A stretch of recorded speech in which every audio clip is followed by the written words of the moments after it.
What's up, everybody, and welcome back to Multiverse Monologues, the podcast show where we like to travel across the multiverses and fandoms that we love to talk about the movies and television shows that accompany those universes. I am your co-host, Ben Rayside, and welcome back to the Star Wars movie marathon. We had an epic April Fool's prank by these two gentlemen last week with Doctor Strange, and now we are back. We are truly back. For real. For reals. Yeah. Talking about Star Wars Episode 7, The Force Awakens. We finished the original trilogy. We finished the prequel trilogy, and even some movies in between. And now we are here to talk about the sequels. Long anticipated, gentlemen. I'm very excited to talk about this. In 2015, Star Wars released the beginning to what would become a very highly divisive and still to this day very hotly debated movie trilogy that was Star Wars Episode 7, 8, and 9. But when The Force Awakens was released in theaters, this was met with almost overwhelmingly high praise. This was not a Phantom Menace situation. There were a few naysayers who came out of this, ready to hate on this, but overall, the reaction was super positive. For all intents and purposes, gentlemen, Star Wars was back. Star Wars is back, So baby. back. Let's go. That's right. But almost 10 years later and almost 5 years removed from the sequel trilogy, this movie is looked on with a little bit of a different light. And we are here to shed some light on that. Is it one of the best Star Wars movies ever made? Is it the best sequel ever made? Whoa. All of this will be brought up today and more by, first and foremost, Mr. Ethan Wensloff. Ethan, how are you? I'm doing good, guys. We're in the Disney era of Star Wars, and I have a bad feeling about this. But when it comes to watching through the sequels specifically, guys, I know what I have to do, but I don't know if I have the strength to do it. Oh no. Will you help me? Are you implying you want us to kill you? Wait, no, you're killing us. Will you help me on this journey through the Star Wars sequels, guys? Let's do this. no. We'll get through it. We'll get through it all. And I will say this out from the outstart, all right? A lot of conversation online is largely negative. If you go onto any subreddit, any YouTube comment section, we just actually watched a fan screening, and the top comment was just, the sequels suck, basically. That's what it is. And largely that's where people land on this. But is that where we're going to land? We're going to talk about that. Not only are we introducing Mr. Wensloff here, but also Mr. Micah Head. Micah, how are you? I'm doing good. Obviously. Yeah, obviously I'm doing good. I am doing good. This is what we look like, those who are doing good. Obviously, I'm doing good. Having a good day. Well, others may look different, but this is what I look like, having a good day. Well, very nice, Micah. I'm glad you're having a fantastic day. And listen here, folks, all right? We're going to talk about the sequels. We're going to talk about The Force Awakens specifically, but we would love to know your thoughts on this movie down below. So drop those comments if you're watching on YouTube. Real thoughts, not just as Ben said, you're a garbage dump. Yes. We get it. These aren't people's favorites, but why isn't this your favorite? Or maybe why is this your favorite of the sequels? What makes this one different? And along with doing that, please like and subscribe. Let's boost the numbers of this channel. Let everyone know what the definitive opinion is on the sequel trilogy, because we're about to do it, guys. Of it. Thank you for 700 subscribers, guys. Yes. 700 subscriber special for episode 7. How about that? We made it. We did it. We did it. We are so back. Wow. Look at that. Well, I let's not miss words, gentlemen. Let's hit the hyperdrive and head over to the Star Wars galaxy. Pow! Pow!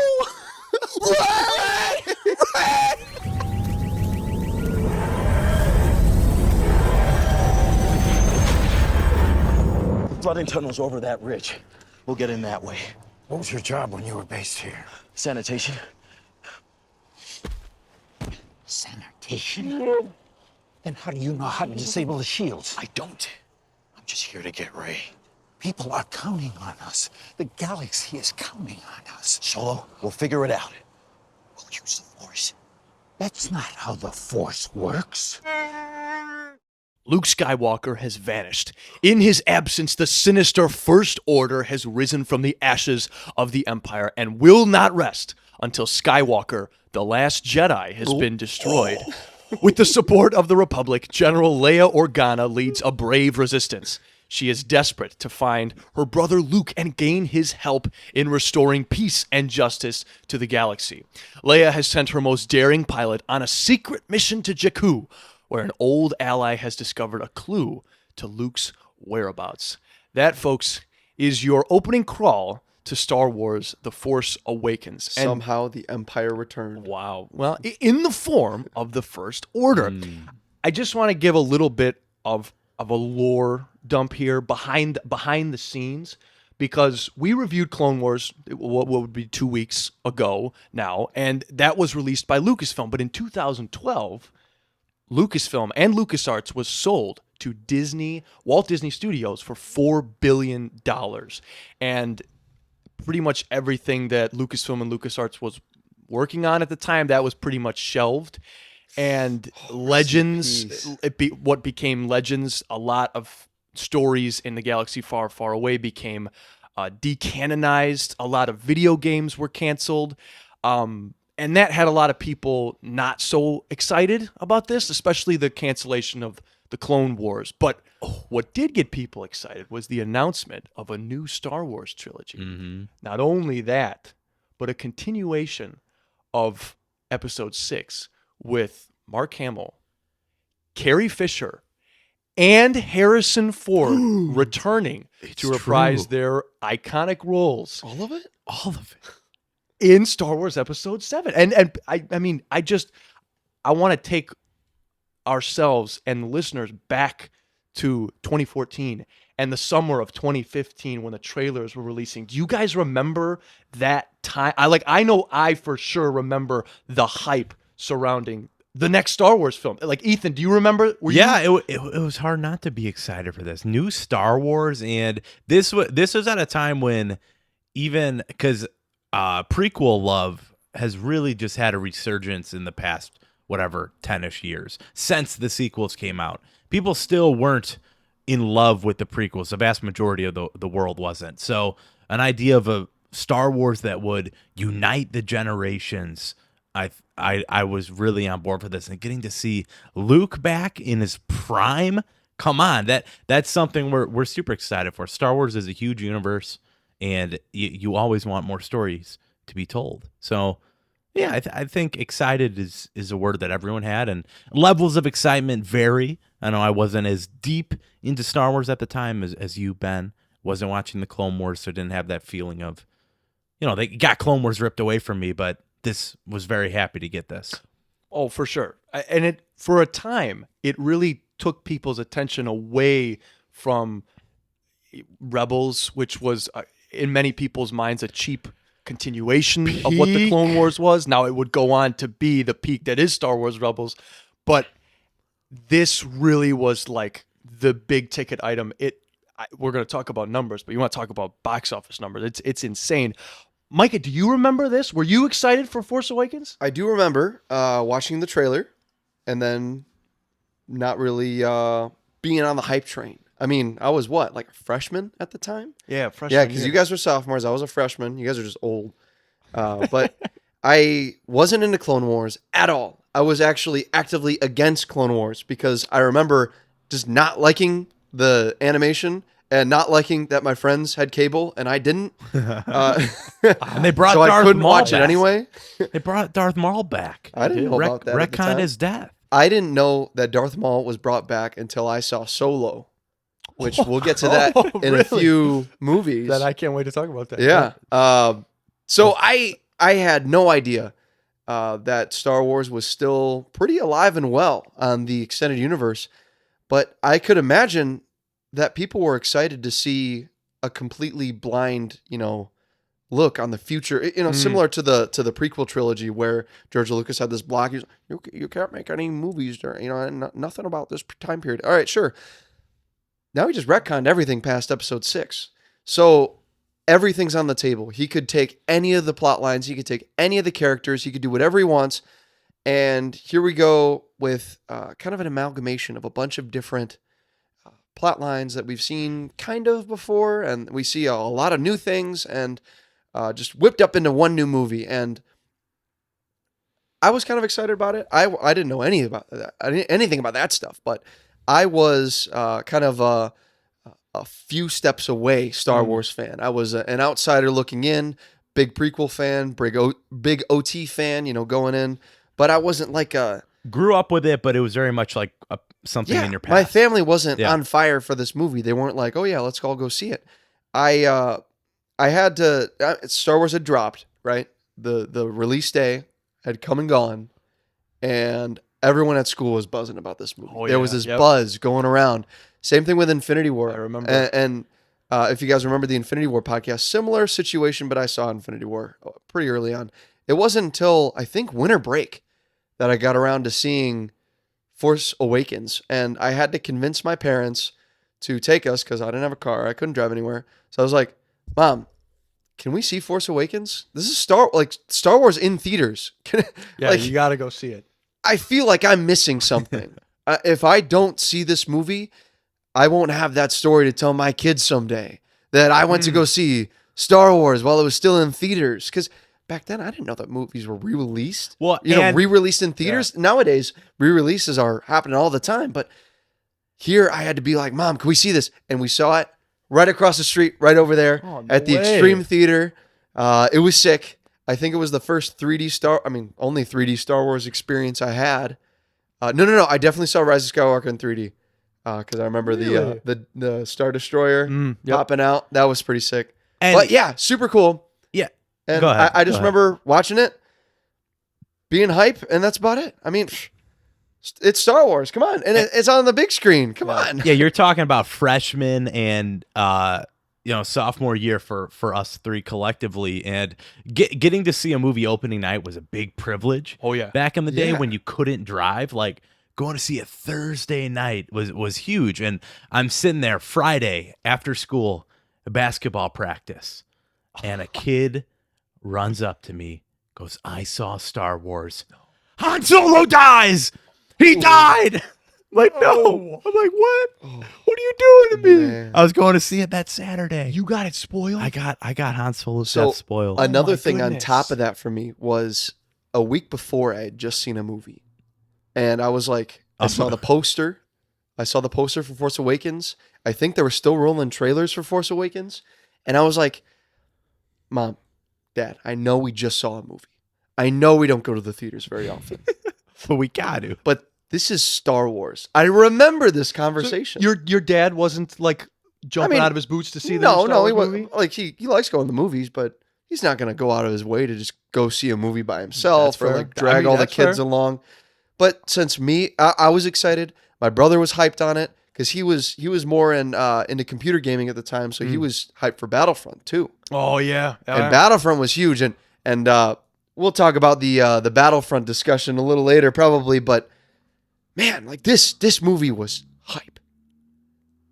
The biggest hype I ever seen for a movie before. You talk about school. My dad took me to see this on my birthday, and it was opening day, and we went to school the next day, and no one had seen it except for my history teacher. Shout out Mr. Delgard. Oh, because And he's listening. we were able to talk about it, but we couldn't talk about it with anyone. And I walked in and I kind of shared this look with him, and I was like, because we both knew we were seeing it on Thursday night, and we're like, "Are you kidding me? Did we just watch?" Dude, it was so exciting. Everyone at school, my teacher was dressed up as Princess Leia on that Friday. She had the buns. She's like, I'm had going the buns, to huh? Chicago. I'm going to Chicago to see it in IMAX tonight with my boyfriend. And dude, everyone was talking about it. It Rest was in peace, It did. the IMAX in Chicago. It absolutely did its job getting every single person back on the Star Wars hype train, because whatever you think of the prequel trilogy, it was divisive, and still to this day a lot of older generations will dismiss the prequel trilogy, but this got every single person back. My dad was so excited for it. I went and saw the rest of them with him. And the rest are discussion for another day. But this film Mm-hmm. was something else when it came out in 2015. But gentlemen, like I said at the beginning, it's not 2015 anymore, and we're two more sequels, deep into the sequel trilogy. We finished it, and now with that lens in 2024, how was our last rewatches? And I'd like to start with you, Ethan. How long has it been since you've seen Force Awakens before this rewatch? But that is a great question. It has been at least 4 years, I think. I don't think I've watched it since before COVID, Almost 10 years old. Wow. and it's been a while since I sat down and watched this. So, yeah, this is my first time in years sitting down to watch this. What did you think? What did I think? So, this is a funny movie because, like Ben said, everyone went and saw this, and everyone went and saw this, and I'd say enjoyed it at the time. But now, 9 years later, we are in a time where we have seen many characters come back to their iconic roles, and they call it a requel now.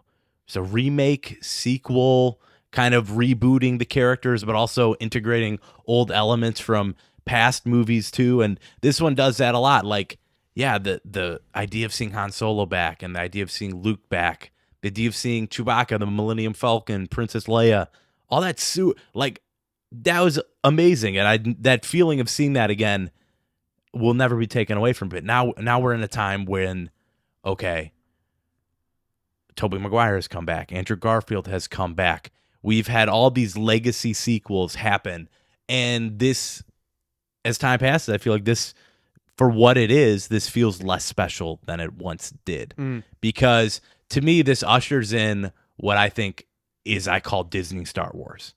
Disney Star Wars to me this is how I simply put it, is they grab something from the past, put it on a mantle, and say, look, you like this. And whether you agree with that or not, I think it's very true, except in two projects.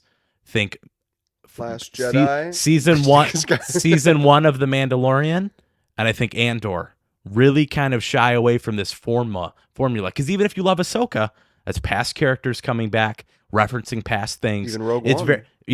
Rogue One, very much so. It's a whole movie. It's here. This is something that you like. Look at this, and it's super cool. We love seeing things we like. But to me, I wouldn't use the word soulless to describe this movie, because there's a lot of soul in this. There's a lot of passion, I feel, behind it, and people really cared about this. J.J. Abrams, we got to talk about him. He comes in to do this, and he really wanted to unite fans, as he said. And you feel that. Unite the original trilogy fans. You feel the sequels are a little bit, or the prequels are a little bit neglected here. But how I feel is I'm excited to talk about it. I did not love this watch of it. I enjoyed a lot of it, but it is, I didn't say soulless, but I would use the word tired. A lot of this felt very tired to me, and it just, I don't know, it didn't work as well as it did at the time.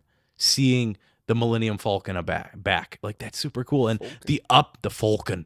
Yeah. The updated VFX are killer. Like, you love seeing that. There's some really great shots, great scenes, great character moments in this movie, and I'm excited to dive deeper into it. But I'm in the middle on it right now as we enter this podcast. Yeah, I'd say that's pretty common nowadays. I'd say that's pretty common. Micah, how was your? Well, I should say the same question I asked Ethan. How long has it been since you've seen Force Awakens? It's probably been a couple of years. I think I mentioned at the beginning of the Star Wars series that I rewatched them all on a car ride to and from Tennessee. Yep. Not Nashville, but the area. So it's just enough time to sneak in all the movies if you watch them all just one after another. So I watched Force Awakens in that car, but I wouldn't count that as a watch because I wasn't really paying attention towards the end. I was like, I'm kind of getting a little car sick, kind of not really paying attention. I'm getting, just want to get home. So I wouldn't have counted that, but before then, I don't know. This was the only of the sequel trilogy that we had on Blu-ray, and it was like a Christmas version. It was like it was all golden, and it had a little bow on it, and it was pretty cool. On the sleeve that Ben probably would have thrown out. Ben would have thrown that out. Yeah, he would have thrown that out. probably. But So we watched it a couple times, but I don't remember us always going to that one. If we were like, oh, let's watch Star Wars tonight. Which one should we pick? No one ever said 7. No one ever did. I mean, like, yeah, sometimes it would be like, oh, let's watch the new one because I haven't seen it yet. Sure, yeah, let's throw that one on. That was the only reason to put it back on because, as Ethan said, it's putting a lot of stuff back up on a mantle or it's like, oh, hey, check it out. Look, remember when we did that? Remember when we did this? Yeah. And just kind of reskin it in a new way. Put some new pilots in the Millennium Falcon. Put a new coat of paint on the X-Wings. Make a new trench run. Make a new Death Star. It's just bigger, better, better subjective. But, Grander. Yeah, grander. Yeah. It is definitely on a grander scale. If this were the first Star Wars movie to come out, it would have some, critical reception. It wouldn't be the greatest thing ever, but it's still all right. And for me, watching this again, I remember where I'm getting all this hype from. I remember why I left the theater excited.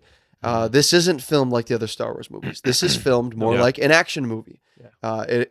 The spaceship scenes are very close to them. It's very like you're swooping around. It's almost like a superhero movie. You're following these guys, and you can tell George Lucas is not behind the camera. Yes. George Lucas has a very different style, and that's okay. It's not giving it a below 5 score for me, but it leaves you with a lot of questions. This movie is a very blank slate. This movie has a lot of goals in mind. So first, it has to set up the next 2 movies. Second, it has to reboost the sales of merchandise and affiliated products, such as Battlefront, which had some huge backlash because they were also trying to capitalize on it with all this, like, let's sell all these characters. Let's sell, oh, you love Darth Vader? Spend more than $80 on it. Spend $100 to play as Darth Vader. That is notoriously, infamously, the lowest down, or the most downvoted comment on Reddit is EA's explanation of why they charge so much.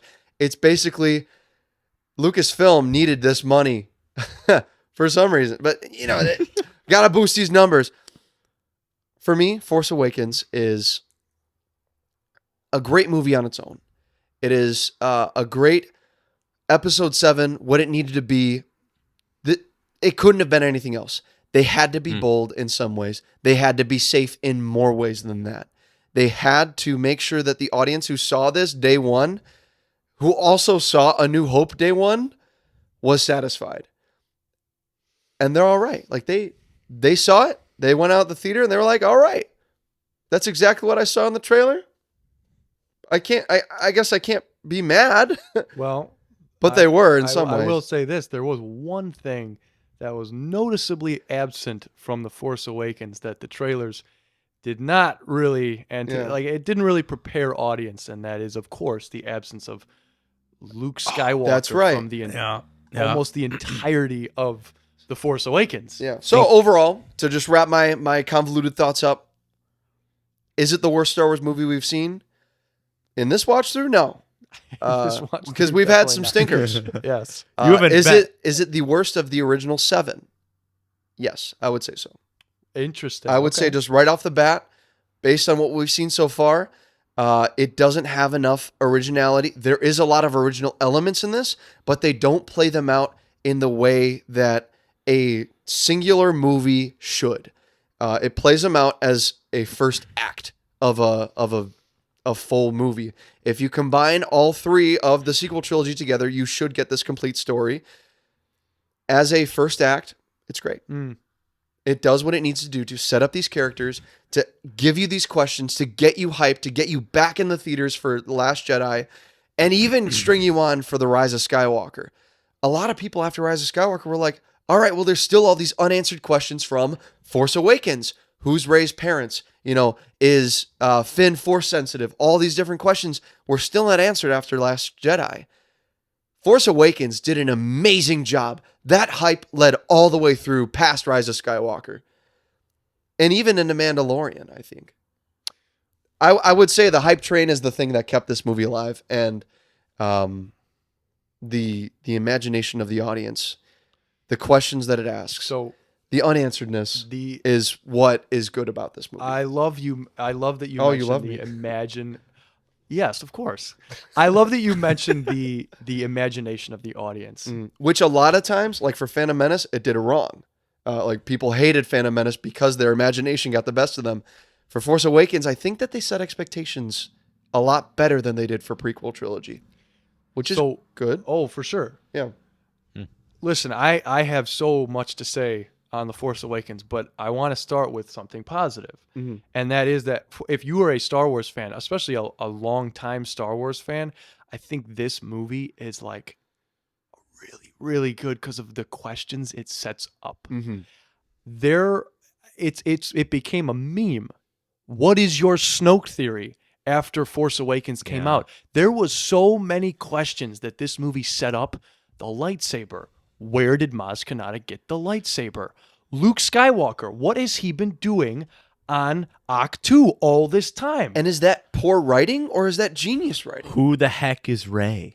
Who What is Rey? Rey? That Yeah. was the biggest one. Who is Rey? I love Where the does theory she come from? about Qui-Gon being the dad. That would I have been don't- so interesting. All right, we're gonna do it. We have to do it. We have to. Whoa. J.J. Abrams is famous Yep. for his TED Talk, for his concept. The idea, he calls it the mystery box. And if you've seen the TED Talk, there's a box with a big question mark, and he talks about this box.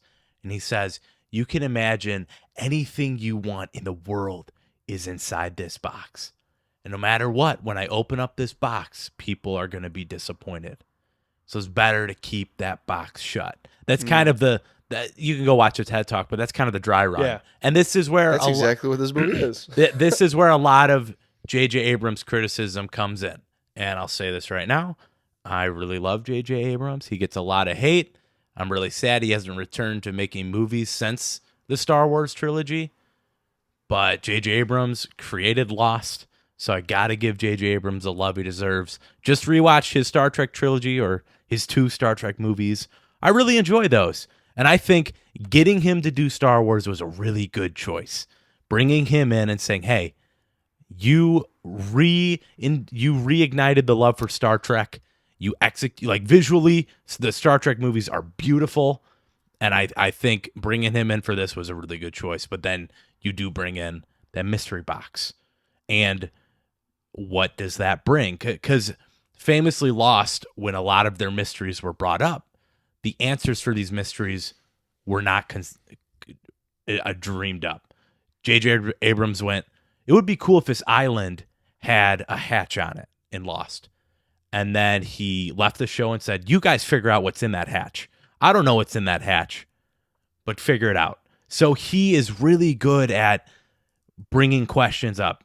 And like we're talking about, he's the question guy. There's a lot of good questions in this movie, but what were the answers to those questions, and were their answers to those questions? Because you just asked us at the time, there were memes, what's your Snoke theory? Here, 9 years later, I don't know what my Snoke theory is.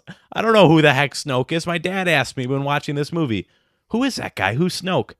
I don't know. I don't know. I don't remember. The movies certainly don't tell us. They do actually. Whatever. I don't know. A clone? Rise of Skywalker does technically answer who Snoke is. I think the greatest fault to this is the prequel trilogy had an overarching reason to be there, but as Parker famously states, I don't know if he said it on the podcast, but Producer Parker Yeah. says that Episode 6 is the finale, the penultimate ending to the Skywalker saga. That's where the story should have ended. That's it. Like, that's end of the good ending. timeline, because it wraps up all these characters. Luke's done, Leia's done, Han's done. They've all got these satisfying endings. Why fix what's ain't broke, as the famous saying is? Ka-ching, ka-ching, ka-ching. It's called money, Micah. Money's knocking on the door. Lucas needs his royalties. And that brings me to my first negative, because you talk about the mystery box, and I don't even credit this as J.J. Abrams' fault, really, but clearly, I mean, this film was released 3 years after Disney acquired the rights to Star Wars. So you kind of get the sense that there wasn't that. I mean, there was, production that went into this, but as far as the story goes, there was one goal in mind: bring people back and set up questions And make a lot of money. and make a lot of money. That's how you do it. Bring Because back they- likable characters. In And those 3 years, they planned, all right, who's going to direct these 3 movies? Who's going to, what series are we talking about after this? How can we tie in as much money as possible? We can't do back to back. Let's throw some buffer movies in there. Okay, Rogue One. Okay, Solo. You Yeah, don't just put let out 'em breathe. 5 movies Let 'em back to breathe. back Yeah. without a plan. But that's how it feels. It feels corporate. It feels like they said, "All right, well, we got to pump out a Star Wars. We just spent $4 billion on this franchise. Let's make some of that back." And they made a lot of it back. I'm not gonna lie. They made it all back in spades. But the story is what hurt.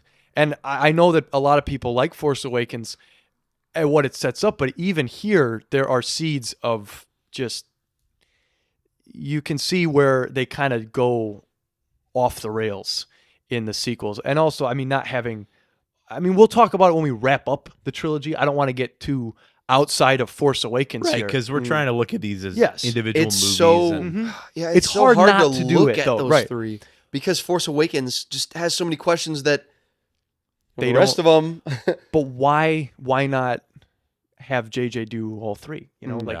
Like that would have could have been. That's my something. big question. Yeah. Why is Ryan Johnson in the middle of this trilogy? Because who was originally going to do the third one? Colin Trevorrow. So who their directed- idea was a different director for each movie. Mhm. And Ryan Johnson came to JJ and said, "Hey, what do you think about these ideas? Well, I'm going to take my story here and there and yada, yada, yada." And so clearly, and stuff's come out after this. Clearly, they didn't have a plan for this. But that's why this is the best of the 3, because you're reintroducing us to this world. You're reintroducing us to a lot of things that people love. And you did it in a very, fan servicey way. But the big thing that takes a hit is the story. It really does. I rewatching this movie, I hadn't watched it since I watched it for The Last Jedi. I watched it right before Last Jedi, and Oh, after wow. that, I haven't seen it since 2017. So it's been a while, and I remember really liking it back in 2017. And that was a simpler time to be a Star Wars fan. That's for sure. But that's a conversation for 2 weeks from now. Seeing it now, it's not. I don't like it at all. Like Really, the more nothing. well, I shouldn't say at all. because I've got 2 'cause characters that I really like.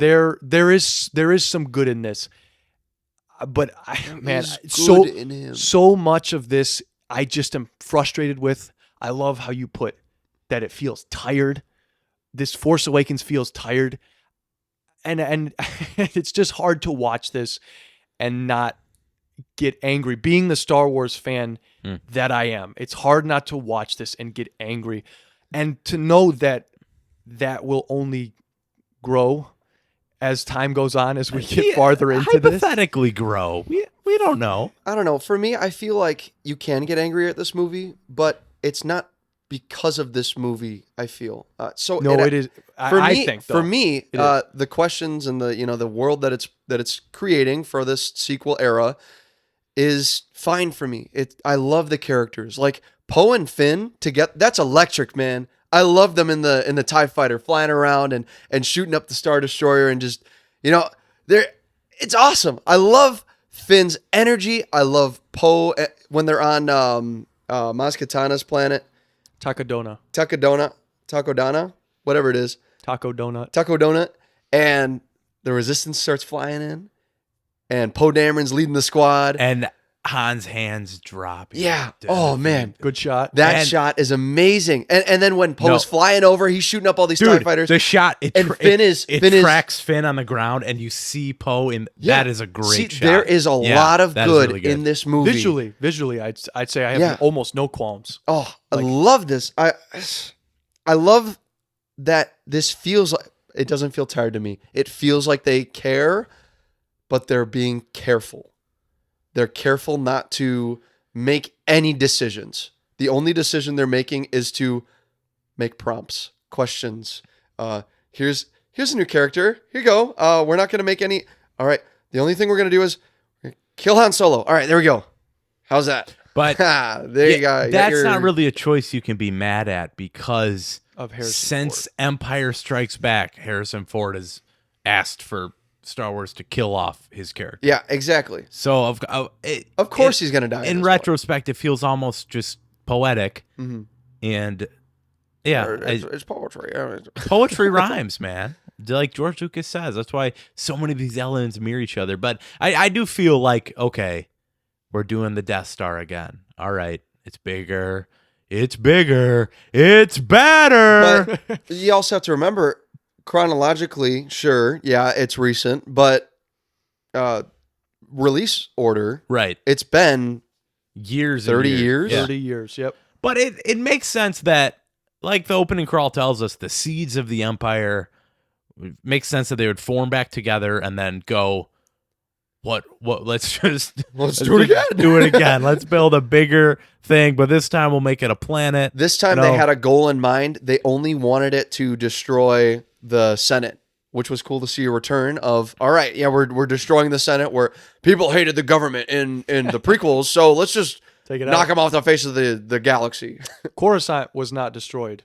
I want to make Which that I clear. thought that was Coruscant. Hosnian for a long Prime time. is what it was. Yes, I also thought that too. I was corrected of that. Which I also I saw a YouTube video at the time that this came out saying like the What thumbnail was he cooking? the thumbnail was like Jar Jar is dead? Question mark. Jar Jar Sith theory dead Oh my gosh. because they thought this was Coruscant, and that led me to believe this was unbelievable. But aside from the visuals, which are amazing, I will say it's probably the best looking Star Wars movie. No, not even close. It does a lot of things that are trying to be very creative and trying to look very pretty, but it doesn't look very pretty in my opinion. I feel like they're just trying to say like, oh, here we go. We have Rey, and she's this perspective mind of, oh, okay, she's gonna be the next Luke. So she's in the Sand Planet, and there's some really cool like Empire fallen imagery. We've got the Star Destroyer that's in the sand. We've got the ATST that's laying down there, and yeah, there's some cool sets, but I wouldn't say they're framed in the best way they could be. I wouldn't say that the framing is as beautiful as someone like George Lucas could put it. And but what I'm saying is like the coloring of this, it feels very very new, very innovative. Like Feels very Disney to me. The tracking shot of Rey across the desert and then the Star Destroyer comes into frame is beautiful. That's the same thing as what you guys just talked about with the tracking shot of Finn on the ground and Poe is just taking down, and especially the lighting in this movie is fantastic. J.J. Specifically the death of Han Solo, that specifically is like beautiful, I will say, like in the most tragic The way. But I would say that's just pulling from episode 5 again with the two-tone lighting. I'm not saying and it's that it's is like it's yeah. all right. Like yeah, I just That might say be it tired. really looks good. It looks fantastic for a Star Wars movie. And that I really love that. it's an And argument, as sure. far as compliments go, I think all the new characters are really strong. I like Rey a lot. I like Poe a lot. I like Finn a ton. And BB-8 is a really cool droid. Now, you talk about story and you talk about how Han Solo literally walked out of episode 6. Feels like he took a nap. You know, married Leia, divorced Leia, had a kid. But then nothing really happened to him. He walks into this movie, says we're home. Okay, that's upsetting. And we're not going to talk about Luke, but Luke's not in this movie. And Leia's kind of doing the same thing. And it's like, okay, is that what you want? Like, do you want to see your characters down bad? These characters, you like come on, what happened to happy marriages in film? Can we not get that? I get that there's a tragedy behind it, but you want, because you look at that happy ending to episode 6, and what do you get after that? All right, you get sad Jedi Luke, you get sad Han and Leia, and what? Yeah, it feels like, okay, you needed to do something with these characters. I don't want them just being idle sitting in a Bacta tank all these years, and then here they are, they're back. I wanted, like, why can't Han be a completely different, like, in a completely different spot of his life, but still the same guy we love? And that's where you get your small contingent of fans who were not a fan of this, who were a fan of Legends and what the Disney canon was, or not the Disney canon, what the Lucasfilm canon was after the films. Because Luke goes on to have children with Jade or Mara something? Jade. Mara Jade. He marries, he has a wife. Han and Leia have 3 children, 2 twins, and another son, a younger son whose name is Anakin Solo. And a lot of stuff happens after that. But I was reading in Heir to the Empire, or no, actually it was a book that was farther down in on the Yuzhan Vong saga and the New Jedi Order, and there's a line in there that I read a couple of years ago that kind of just made me cringe at the sequels, and it was a line from Han's perspective in the book, and it was him saying, like, him realizing that, like, his love for Leia was still just as strong as it was back in the early days of the rebellion, and how his love hadn't waned since then. And that brings me to my point. When you are going to retcon all of that, when you are going to introduce a different side of the story and say, well, that is Legends, that did not happen, what we are doing now is canon, you immediately invite disagreement and discord immediately. And like Ethan said, when you make Han Solo a deadbeat dad who comes back for smuggling because he was a smuggler before, and people would love to see that again, him and Chewie on their own, just getting into skirmishes. That's the reason that we're going with here. I think sometimes there's a reason to bring a character like that back, like when you're, but not when he's one of your main characters. Like, I think, like, I'm trying to think of a good example from the original trilogy that if you brought him back. Well, one that I thought of was Boba Fett's return. I feel like this plays out the same way. I mean, Han Solo and Boba Fett were both introduced in different parts of the, first we got Han Solo, but we're like, okay, yeah, there's this Solo movie coming out soon. So if we don't get a bunch of him in this movie, then that's fine. In 2 years, we're going to have Solo, or whatever, 3 or 4 years. And then Solo comes around and still doesn't scratch the itch of what we wanted to see out of Han Solo. And then fast forward to Boba Fett's return in the show, and we're like, all right, can't wait to see him. And he's taking a kind of a backseat in this show, but once we get to Book of Boba Fett, we'll really see Boba Fett shine. We'll see his rise to power. We'll see his grand return, and then half of it's a Mandalorian season, and we're like, and Boba Fett is not great. It's just, you can't take a man, or any of them, honestly, where we left them off, and with no explanation, turn them into this. Mm-hmm. I get so mad when I watch it, like, and yes, the moments between Harrison Ford and Carrie Fisher are good. Like, I'm not gonna lie, like, it's especially with what happens to Carrie Fisher, rest in peace. Like, it is sad behind the scenes, but in universe, which is how I view the Star Wars galaxy and everything around it, like, it hurts. It hurts story-wise. I can't help but thinking that there's a better way to do this, especially because after Han is killed, there is no chance that we get to see Han, Leia, and Luke on screen together ever again. They never got a reunion. Never again, Ben? I remember... You're forgetting Force Ghost Han Solo. Well, together is what I'm saying. Yeah. Together. All 3 Force Ghosts could appear later in the timeline. Okay, you're right. I should never say, I'm dealing in absolutes never say here, never, as Ben. Obi-Wan would say. But it's so frustrating. How is there not a better idea out there? And yes, the new characters, I'm not going to lie, I don't know if I'm as hot on Poe and Finn as you guys are, but I will say this. I really do like Rey. I really like Rey. I know that might be a hot take. It is a hot take. I don't know if I like where her story goes, but her as a character, I really enjoy, and I am not mad at seeing more of Rey.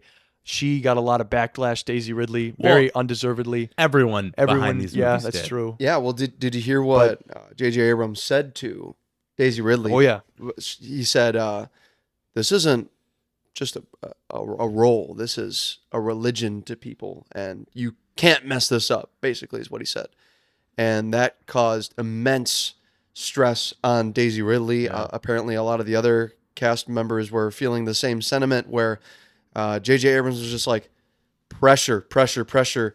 And I'm sure that could have been from studio execs too on J.J. Abrams' back. Was, all right, we can't mess this up, because if we do, they're going to have our necks. this has to be better than the prequel trilogy. Yes. And for me, I would say Rey is solid in the first half. And then once she's kidnapped by Kylo Ren, she kind of takes a back seat. Well, the writing decisions behind her character, I will say, are not good at all. Like, they're pretty abysmal, I would say. But Like what? Like Single her them as a out. character. Single them out. Yeah. You want me to go down that road? Well, you're just talking in vaguities. Just lock I in will on a definitely. few. Okay, so Yeah. Rey, I know there's a lot of backlash, and this is a hotly debated topic in the Star Wars fandom. But Rey, she has too much power. She has too much power, and she can do whatever the script has available for her. How it's and I know people are going to say it's the Force. Defenders of Rey will That's say not it's how the Force. the Force works. But that's not how the Force works. I'm sorry. She should not be able to do what she is able to do. As a Star Wars fan, as a massive Star Wars fan that I like, and I'm sorry, she can do everything that the plot demands. called How can a she? Mary Sue I'm sorry. character trope. How can she use the Force? How can she use a Jedi mind trick? How can she do that? She's had zilch training and never used the Force. How can she just suddenly use a Jedi mind trick? How can she? I'm sorry. Like, Well, I'm saying I'm sorry too much. Her midichlorian count is 23,000 per cell. I understand that, Yeah, Ben. but it's the way they do it in Phantom Menace is a lot more believable than the way they do it in Force Awakens. I agree. And They we haven't show even us. gotten to the lightsaber fight yet, and which oh man, Yeah, at least for Anakin, they show that he already has some past experience with pod racing. He already, not like that he's ever raced before, but he's witnessed this before. This is Rey's first encounter with the Force, and she's already starting to be a pro. Like, what's up with that? Anakin, then they get the time jump into episode 2, so he's had some training. Everything can be written off there. Like, we're good. We talk about Luke. That's all too. we need. It took Luke like whole movie with Yoda, like learning the Force and trying to understand it, and then even at the end of that movie, he's still not. We're talking about Empire, still not very strong in the Force. So yeah, you do get a little bit of very much Mary Sue trope filling in this, and it kind of is overwhelming with how good she is at just everything. Yeah. Like just everything that they need her to do, she can do, and you're kind of like, okay, all right, well, I'm here for it. And Yeah, the first half, she's very much that blank slate, and then in the second half, I feel like she's just the Mary Sue. That's how I feel. even in the first half, like she can pilot the Falcon like better than anyone can. Like, Yeah, I guess so. There's a piece of lore that Solo will introduce to us, which can explain why Rey can fly it. really, Yes, drop that. we'll get it in Solo. No Oh, okay. spoiler. Okay. But there's something Okay. that is installed into the Millennium Falcon computer that, That That- retcons No, any no, of no. Rey's abilities to learn it. but then also kind of retcons any of Han Solo's ability to fly the Millennium Falcon. So we'll see when that movie comes out and talking about that. But yeah, she's just really, and it's not like that, because even Luke can fly a starship, right? When he's pulled off a Tatooine, he can do that. But Anakin too can fumble around in an N1 starfighter. right? So the ship stuff, Guess it's not whatever. as hard as you I'll think. excuse. I don't know what kind of flight training you have on desert planets. Whatever. She's messed around in a lot of ships, sure. But yeah, it's the Force stuff that you really start to be like, okay, why can't she do all this? And she didn't really even. She's like, Luke Skywalker. It's not just Legends. She doesn't even know that she's Force sensitive, and then she's able to just do all this stuff. And it just comes off really like, okay, yeah, let's have her do this. And Yeah. does that retroactively, does that even make sense if she's a Palpatine at this point in the canon? She's a what? That's the thing. Sure, okay, she's a Palpatine. Mm-hmm. I don't care though. Like she still shouldn't be able to do this, all of this. She does. I think that With they tried no to write it training? off by giving her all that jargon to talk with Han Solo about. You know what I'm talking about? Where Yeah, they go back and yeah, forth. they're like, oh yeah, we're the bypass the carburetors, whatever. So at the same time as them being super like jargony in this movie, you also get General Poe at the end, and he's like, we're gonna fly in there, we're gonna disable their shields, we're gonna blow up their big gun, let's do this. And that's their whole plan going into the finale, Beast. which is kind of the same plan as in episode 4. There's a lot of things similar to episode 4 in But Force Awakens. this movie makes me realize how, because they don't lay it out like that in episode 4. In this one, he says it in one line exactly what their plan is, and what kind of a plan is that? They're just a bunch of rebels going into this thing, and I guess Force Awakens isn't as good as A New Hope. What? Breakthrough. What? Wait, that's kind of planting the seeds for even Rise of Skywalker, where Poe Dameron thinks he can just spat out some commands and it's going to work. So you mentioned Poe Dameron. You guys seem a little bit more hot on those two than Yeah. I do. I see him very hot. Yeah, he is. Woo! I mean, come on. Ooh, doggy. I'm not talking about attractive. They got a Hey. good bromance going, and I love that. Their chemistry is super good together, and they're kind of like Poe's a different kind of. These two are uniquely different characters. Than It's like a something- Luke and Han times like Well, because Poe two. is a resistance fighter. He's much different than Han Solo, and then Finn is an ex-stormtrooper. What that a, is so cool. like what a cool concept, that humanizing these things that and there's a breakdown video, you can find it on YouTube, talking about how the first shot of the stormtroopers landing is J.J. Abrams emulates a lot of shots from Saving Private Ryan on the D-Day beach scene, how he uses that to kind of humanize stormtroopers in that moment. And I think that's a really cool concept. Like, he's like, I was trained to do one thing, and it was to kill, and I decided I wasn't going to kill. I think on the surface, he's such a good character, and the idea of doing that is really cool. Mhm. Like, what does that look like? Yeah, I love the lore things that Poe and Finn's characters add to the entirety of the lore. It confirms in film that stormtroopers are not all clones anymore, that they could go back to clones. I love that dialogue that was good. with Kylo and the general, where he's like, do you think we should go back to clones then? Or whatever. Yeah. Awesome. So clones are still around. They're still a thing. The idea, at least. Yeah, the idea. Yeah. And Well, we know that in this trilogy, clones are very much around. we see that Finn, just because you're against the First Order doesn't mean you're part of the Resistance, which is cool too. He just wants to get away. He wants to run. So it brings that third perspective into it. All right, you're not part of the First Order. You're not part of the Resistance. He kind of fades into...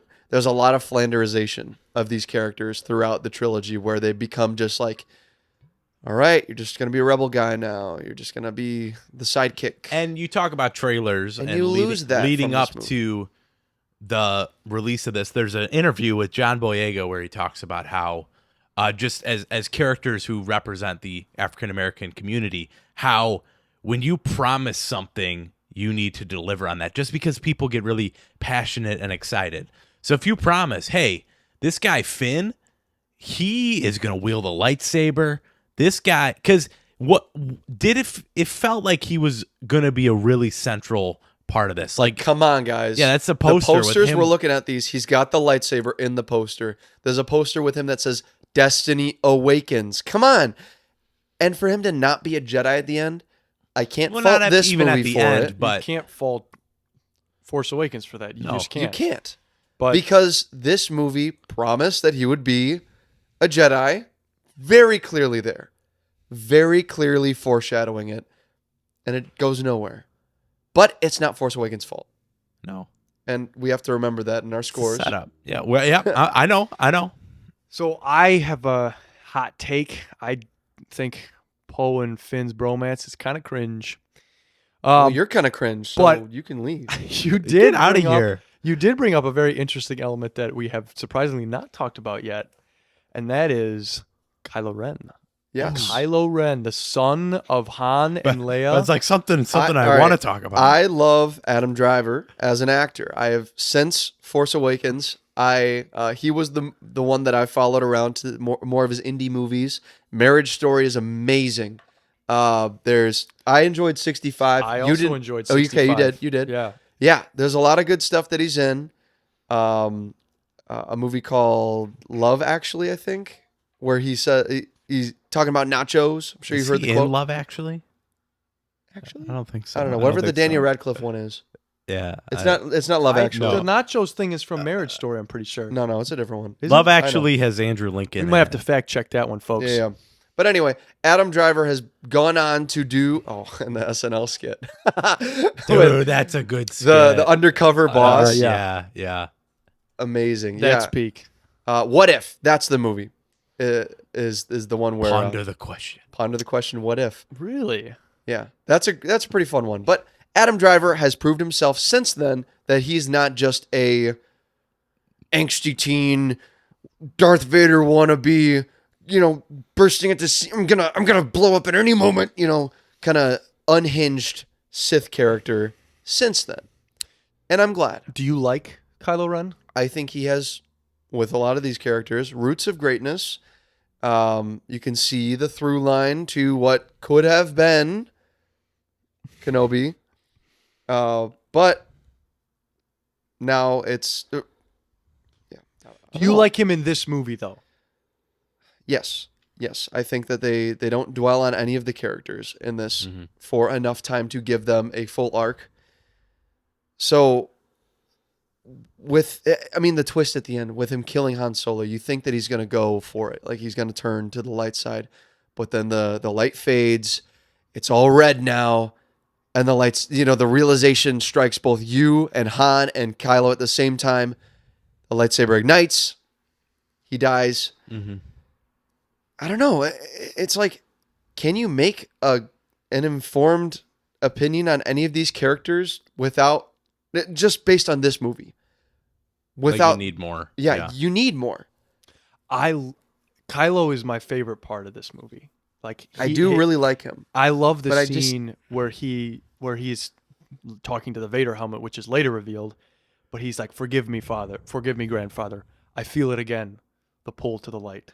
That's really cool. That's an interesting story right there, So, man. Are you Is it kidding me? not public information that he returned to the light side? Is that not something that is out there in the galaxy? Like, It wasn't out there because it was too hard to convince people. So only a few people knew that. The Skywalker family dealt with it. Like, and especially Leia, faced huge scrutiny when it came out that Vader was her father. But no one ever figured out that he was redeemed. yeah, So no. except Luke. But I don't, that's another thing. I don't know why anyone ever, hey, did you know actually Anakin turned back to the good side? Did you know that? Yeah, we know that, but it's it's just funny. His 'cause uncle was. It's like those false religion things where like he's praying to the helmet and he's like, "Father, give me strength," and he wants to fight. He wants to be a part of the dark side, but even in the end, Vader isn't part of the dark side. So it's just a big I don't know. He's just feeding into the falseness of it. Yeah, he's. You can tell that's what kind of makes his story so interesting here, is because he is definitely so wrong, and whether or not how we got here is a debate for another day. But I think just as a concept, just like getting a stormtrooper who may also be force sensitive, I'll say that's just such a cool thing, because we've had a Jedi flirt with the dark side and then turn, but now we have a dark sider who's flirting with the light side, who feels that pull towards the light. I think his dialogue is also really good. I know what I have to do, but I don't know if I have the strength to do it. I like Kylo. That's a positive I have of this movie. I think as far as for me, new casting was really, really good Yes. in this movie. Yeah. And I like all the new characters they brought on, and it's Which where won't be an argument for the next one. I mean, Rose. don't talk about Don't talk Rose. about. Don't talk about. Don't talk about. We're talking about a good movie We're today. talking about Come Force on. Awakens. Yeah. I Also, just, Snoke is Mace Windu. That's my headcanon. really. Yeah. My headcanon was that it was Jar Jar. Oh, I like that better. All right. Oh You've my convinced me. gosh. There was did you guys ever watch the top 10 Snoke theories videos back in the Probably. day? Because like I remember there was some really, really good ones. Like people thought he was Plagueis Yeah. back from the dead. He did conquer life. That'd Like be cool. like that'd be cool. We'll talk about it. We'll talk about it. I will say I I have do- a lot left in if we were just to break down our favorite lightsaber duels, our favorite scenes, our favorite Ooh. characters. So do we Yeah. want to go into those? favorite dude. Let's do lightsaber Jump fights. in. Are those Do we count Traitor as a lightsaber fight? traitor? 'Cause Yeah, I mean we counted it's a Noah versus lightsaber. Tarek. We did. We Well, that counted was a Noah versus meme, Tarek. though. That- Yeah, but take 'cause take we're gonna traitor count out. fights, Do we want to do that? Take if it we're out? gonna count fights with a lightsaber, because I really like So here's the thing: if we're doing lightsaber fight, then I think the next movie we have no entry. yeah, right. Is it correct? Agreed. So that's fine. We can leave it off the list. okay. Let's add 3 today then. Although the Kylo and Han, Mike. You don't wanna keep Kylo and Han in there. There is a significant death by a lightsaber. but that's not. Oh, It's all not. right. All right. So our 2 lightsaber duels. If you don't know, if you're just joining us because you love hearing sequel trilogy discourse and And you discussion, just Yeah. skip to the time. the lightsaber duel. We have through this marathon have watched, ranked, and reviewed every lightsaber duel. Okay, as we're going through this, and this is our 18th, 19th, 18th, and 19th lightsaber duel that we're throwing on here.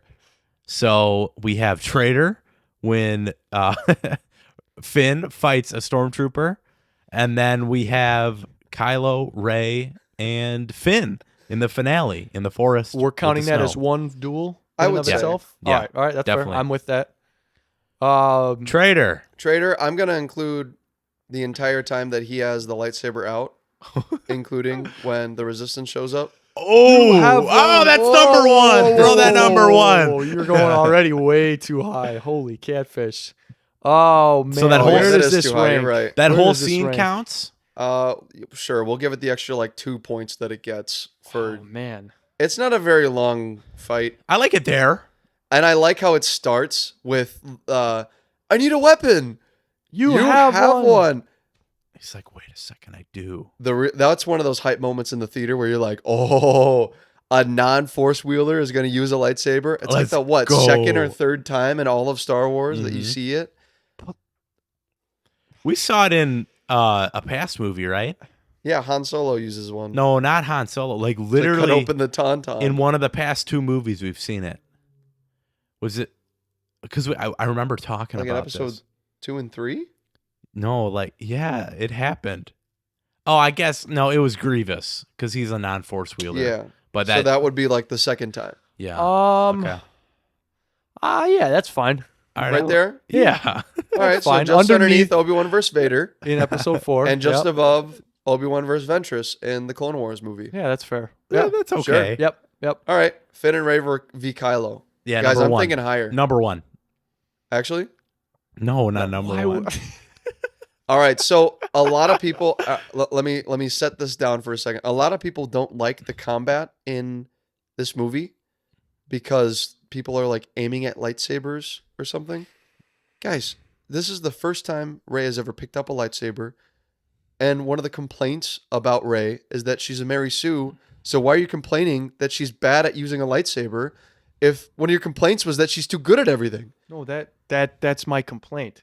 My complaint is that she does survive. Not only does she survive, that she wounds Kylo. That's my complaint. Is Yeah. that she's too good. You think so? She's too peak. She's too peak. I That's think- I know other I people thought have that. Kylo complaint. was toying with her and wasn't going for any deadly blows because she says, join me and we can rule the galaxy. Kind of a spiel to Rey. Uh-huh. Guys, I love a good scene in the snow.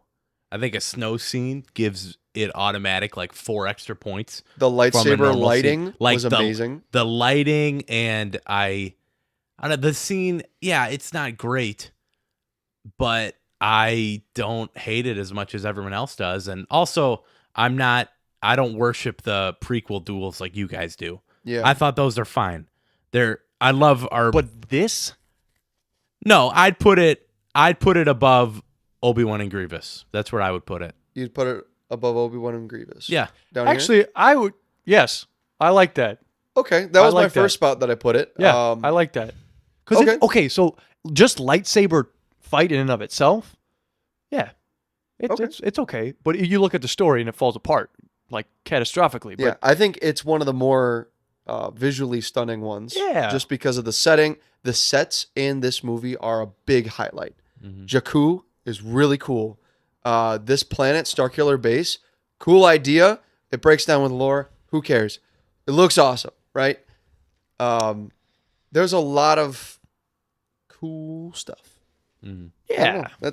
That you can't really break it down more than that, though. Surface I level like cool. I like Kylo's lightsaber. I like the Yeah, it's the, really cool the design. the lore behind that being that he bled his crystal but didn't do it right, and now it's like rippling Mhm. basically. The visual of that is really cool. The I think. visual, the force effects. There are a lot of new force effects in this movie. There's force freezing blaster bolts. That's really cool. Holy cow! Yeah, and there's like the shaking part. That's a nice touch to the visuals. There's forced mind reading, not just like I can sense your feelings. It's more I can read your mind directly by doing this. Cool. Epic. yeah. Epic I stuff. I like that dual spot. I'm not gonna lie. I like the fake out of you think Kylo's gonna be force grabbing the lightsaber and it flips by him and Rey gets the lightsaber. Yeah. Cool Cool stuff. shot. I like I that a lot. I remember I remember in the theaters, I thought it was gonna be Finn. I thought that was gonna be the force Ooh. reveal of Finn, Man. and that would have been nuts. To not have that be spoiled at all in the trailers would have been insane. Have you heard Mark Hamill's when he read this? Have either of you heard this story when he read No. this first script? They were all doing a table read, and he was taking notes because he didn't know what the story was going to be. He was taking notes, and he's like, "Man, where the heck is my character in here?" And he's taking down mentions of any time they mentioned Luke Skywalker in the story, the sword of Skywalker, and it was at this moment that he thought Luke was going to show up because he's like, "Why the heck hasn't my character shown up yet? Rey hasn't been force trained. Mm-hmm. It wouldn't go to Kylo, and it blows right past Kylo. And who's it going to be? Oh, it's my character. Wait, no, it's Rey. Rey did it. She hasn't even been in Dagobah for training. What? All right. Story-wise, though, Mark Hamill, yeah, cool. I agree. Cool I agree moment, there. but Yes. what are you doing on Starkiller? All right, right. All of it. and that breaks down too. But yeah, Do we want to break down our ranking of Star Wars battles? Sure. Star Wars lightsaber duels? So we've There's a got lot. Anakin v Obi-Wan Episode 3, Duel of the Fates Episode 1, Vader v Luke. These are our ranking. He's reading them in, in our order. placement. Vader versus Luke in Episode 6, Yoda versus Palpatine in Episode 3, Luke versus Vader in Episode 5. Underrated. This should be higher. These are just lightsaber combat, not Yeah. story around it. Dooku versus Anakin Obi-Wan in Episode 3, Yoda versus Dooku in Episode 2, Windu versus Emperor. Window. He does fall out the window. Window You're right. versus Right, Windu. Anakin, Obi-Wan versus Dooku in Episode 2. Finn and Rey versus Kylo in Episode 7. Grievous versus Obi-Wan, Episode 3. Anakin versus Dooku, Clone Wars. Obi-Wan versus Vader, Episode 4. Traitor, Episode 7. Obi-Wan versus Ventress, The Clone Wars. Qui-Gon versus Maul on Tatooine. That is Episode 1. Noah versus Tarek in Battle for Endor. And some unknown third battle that we don't know I skimmed about. it. I went back. I skimmed the Clone Wars movie. I still didn't find one. So All right. why did we start so unless I confident? have there? to sit down and watch another. Guys, we got to that watch movie it again. We might have to. All right. But if that was hard for you guys to understand, just stay tuned. When we're done with the Star Wars marathon, we're gonna do a full video ranking all these. Yeah. So, yeah, So 10th place, Finn and Rey v. Kylo. 14th place, Traitor. yeah, so it's right in the middle, and I know people really hate it. Producer Parker is one of them who will actively hate on any kind of combat in this movie. Says it's doggo. But Parker, when you film and release a better scene than this, call me. See, now why are you serious there or what? Like, are you, He likes 'Cause, like- sword combat. He has a no, sword. no. I'm talking to Ethan there. Oh. What? Like, Parker is right. He is absolutely correct there. And it is Star The Wars. sword- We should have a higher, It you is, know, expectation. especially for Kylo. and especially since the prequel trilogy. I mean, Well, I do understand where you guys are coming from, and many people when I say that this is a different era for lightsaber combat. Like, you aren't getting trained by your freaking swords masters at the Jedi Temple. Your choreography is not going to be as good, but to have it be as abysmal as Kylo Ren's, like, come on, you can do better than that. The story suffers from it. I'm sorry, and it becomes a baseball bat. Yeah, at she ti- shouldn't at beat him. times. She shouldn't. Like, yeah, you have him hitting his thigh, blood squirting out. That's But, like, cool. we didn't put this super high. Yeah, but I no, do think but- it's more story important than a lot of the other fights that we have under this. yeah. And I like that. I like it. I think it cool. looks great.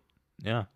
And, I know, whatever. I love when Choreography- I love when who is it? Finn is pinned up against a tree, or is it Rey? I think it's Finn, and Kylo and Finn are going out with the lightsaber, and then he turns the lightsaber, and the side little beam cuts him in the shoulder. Justifies the existence. Yeah, I mean we were waiting for that Yeah. since the trailer. I oh man, I when know the trailer, it's when like, he goes, but I don't cool. like the prequel fighting. To me, that is a step too far. That's how I feel. It's too crazy, too advanced. So this is more my speed.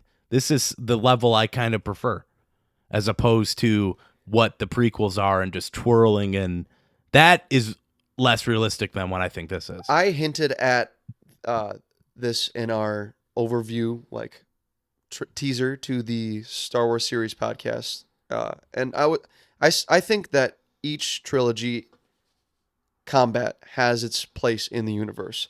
I think that the prequel trilogy has its unique style, and then it kind of devolves into a more rough version of what it was in the prequel trilogy for the original trilogy, with still that slowness, that carefulness. And then we've completely lost it for the sequel trilogy because Luke never had that official, Jedi training. Of course it's going to look different. Of course it's not going to be as, Refined. refined. It's very emotions based is what Kylo is basing his lightsaber combat on, because he's a Sith, because he doesn't have proper training. I think it makes sense to me. He lets the feelings get the best of him. His mind is too clouded. He's trying to, all right, can I convince Rey to join me at the same time? I can't kill her. We got to fight. Maybe I kind of like her. Maybe she's kind of cute. I don't know. There's all this stuff in there. I think that sequel trilogy, especially as it continues to develop its style throughout this trilogy, I think it's justified to not be the same thing that we've already seen in prequel and OT. And I want to make it known that that's not my qualms with it either. Yeah. Just because it has a unique style. Yeah. I like the style. Mhm. I just Right, Kylo shouldn't have lost. Yeah. Story purposes Uh-huh. prevent me from truly appreciating Sure. what it does. Sure. Do we want to do favorite character, gentlemen? Favorite character in Yeah. Force Awakens? Poe, because he no, no, Whoa. Moon Knight. Moon Knight, because that was Are the you first going episode. Poe that Dameron, Micah? No, I'm gonna. If I don't go Poe here, I can't choose Poe anywhere else, because this is it. This is the best we get of Poe and Finn, and that's so sad. Because I'll take Finn if You'll you take don't. Finn? Yeah, All right. if you want to take Poe. Just do him justice, okay? I will. All right. I'm gonna choose Finn. Not just kidding. You are- Poe. I meant to say Poe. I'm like, I thought we did a deal. All right, just I'm gonna do Poe, because I think he's such a cool character to me. He is the Han Solo of this movie. But a Han Solo that right away from the get-go is gun-ho Yes. for the good side. And, yeah, flying X-Wings. This is Han Solo at his best, but it's not Han Solo. It's not Han Solo, yeah. So he clarify can that. be different from Han Solo. You know what I mean? He's this super cool dude at the camp. Like this is the first character we're introduced to. We're like, what? You talk, I talk. How's this working? Immediately off the bat, I love this dude. Right? He's got his X-wing right away. We're introduced to him. We got BB-8. Right? We got he's balls enough to shoot a Sith and think it's actually gonna land. Like, dude, I love Poe. I don't know if I could put it to words. I don't know if it's even justified, but I just wish that they didn't do him so dirty in the. Here's my question: pretend you take Poe fully out of this movie. This is just hypothetically, and then you plug and play, for example, Han Solo into Poe's role. Is that a better movie? Is that a better character choice for Han Solo? Well, having they him be a resistance pilot who is frontline, getting the plans to Luke Skywalker. What do we think of that? I think that they kind of have a mix of that already. I think that it's a good balance of we have to have a new character because we're going to kill off Han Solo. And Poe does exactly what I thought Han Solo would do without the baggage of him being Han Solo. Yeah, fair. And that's what makes his character good. Because Han Solo wouldn't be an X-Wing pilot. He would never fly a different ship. If his ship was stolen, he flies a different ship in this movie. For a lot of the movie. Like, for a lot of his life, he was. So the Falcon got stolen. Yeah. So why would it be such a big step? Okay, yeah, he flies X-Wings now. He flies now. They fly now. Yeah. So, I don't know. I think that's an interesting way to look at it and think like, because then you have, does it make the introduction of Kylo better if it's him and his dad right from the get-go and you're building that tension? I don't know. I don't think that would have worked, actually. I think that if you, right off the bat, drop the bomb that Kylo Ren is, the son, I think that would have been too distracting from the world they were trying to build on Jakku. That's just me, though. The what if of the Star Wars It's just sequel where trilogy. Because what Han Solo fascinating. does isn't what everyone dreams he is. Where do we dream that Han Solo would be? He's a Obviously- rebellion hero, resistance leader. Yeah, with Leia Huge still. oh yeah, I think this and is with hot take. I actually like where they took Han Solo in this movie. I think that it's totally, the through line is definitely there from the original trilogy. I mean, sure, if he broke up with Leia, why would he stick around in the Resistance? If we look at divorce rates and stats, yeah, it's dead on. It's super accurate. Yeah. But you dream more for your do. favorite. I do. I dream more for my favorite heroes. I want better for them. Plot wise, it gives a little more drama, gives a little bit more. I like that this is different vest. All right. Finn. Finn is my favorite character. Rey's a close second. I am actually a big defender of Rey. I like her a lot. And Micah was kind of alluding to her. But yeah, she has nice teeth. I want to say that. Can't get through this whole podcast without commenting, I guess, the teeth of all the actors. But Daisy She's Ridley has nice teeth. 22 when this movie was being filmed. She was like our age, guys. All right. Crazy? Finn. I like. Go ahead, I like. go ahead. Yeah. I mean, I would say Daisy Ridley was my celebrity crush when this came out, for sure. I'm not denying that. If that's It where was we're going. Rebecca's celebrity obsession at the time too, because she watched. I had a different one, man. No, Rebecca watched the Daisy Ridley like workout routines and she would like work out along with Daisy Ridley. Oh, yeah, Apparently, yeah, this yeah. existed. I don't know. I didn't know anything about it, but I mean, maybe I'll go back. All and right. watch those. Finn is my favorite character, and it boils down to one scene specifically that he shares with Rey. And he says this. He says, Is it when BB-8 flips him off? no, he says, I'm not resistance. I'm not a hero. I'm a stormtrooper. Like all of them. I was taken from my family, and I'll never know. And raised to do one thing. But my first battle, I made a choice.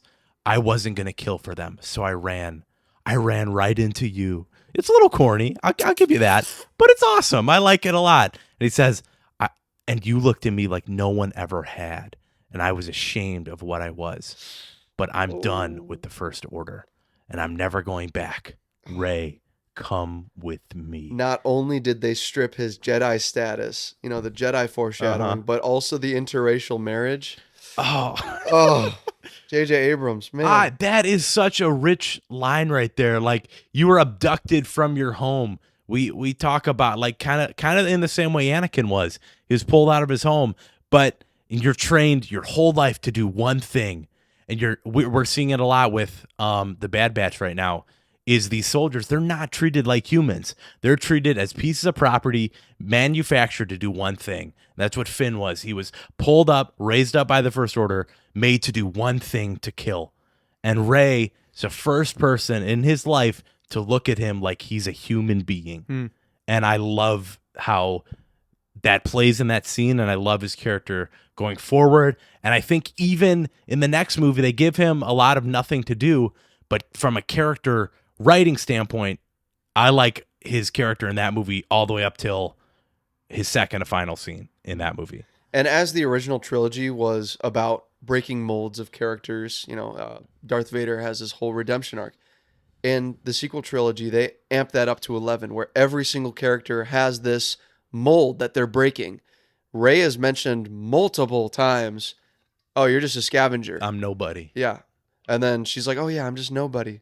And then Finn, he was a stormtrooper, broke the mold.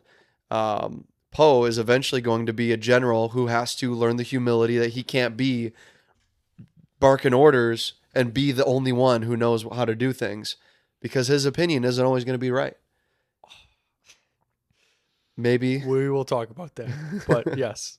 But yeah, I like that. That's something that stuck out to me this watch, is how often they throw out the labels of scavenger, of stormtrooper, of resistance fighter. You are put in a box. Yes. Yeah. A mystery box. Mystery box. Wow, way to tie it all together, Micah. Dang. Good stuff right there, man. Do you guys have any guesses? What mine's You're Kylo gonna be? Ren. Snoke. Oh, not Snoke. Kylo Ren. Not Snoke. Snoke. Come Rey? on, guys. You're This gonna is go a Rey? Star Wars movie. BB-8. BB-8. Come on, my favorite character. Oh, General Hux. Oh, No, although I like You're General right. Hux the most in this film. I forgot Ben does these he picks niche characters.